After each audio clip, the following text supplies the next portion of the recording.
2nd of February 1829. A local passing by York Minster in the early hours of the 2nd of February spotted flames erupting from the roof of the church and quickly sent for help.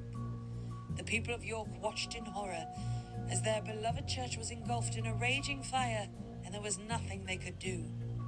By the afternoon, the fire had caused the roof of the choir to collapse.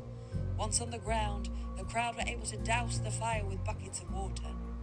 The damage to the building was immense. Not only was the roof destroyed, but the choir, organ, and pulpit were burned beyond recognition. Almost immediately, authorities knew that this was not an accident, but a deliberate attempt to destroy the house of God. They remembered a series of letters had begun to appear on the gates around the minster just a few days before, warning church officials that if they did not change their gluttonous ways, their great minster and church would come rattling down upon their guilty heads. The notes were signed J.M. and even had an address attached to them, which just happened to be around the corner. So constables went in search of Jonathan Martin, who was registered at the address. He wasn't there, but had already fled to a relative's in the north of the country. When he was finally captured, he confessed immediately and told his story. On the night of the 1st of February, he attended a mass in the minster and was disturbed by a buzzing that was coming from the organ.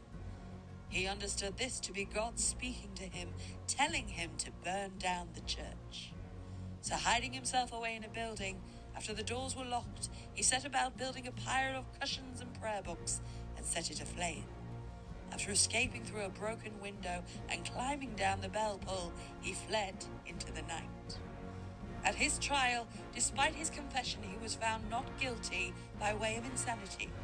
He was sent to Bedlam, the lunatic asylum in London, where he died 9 years later, still professing it was not me, but my God did it. As a result of what happened, a special constabulary of York Minster was commissioned, so nothing like this could ever happen again.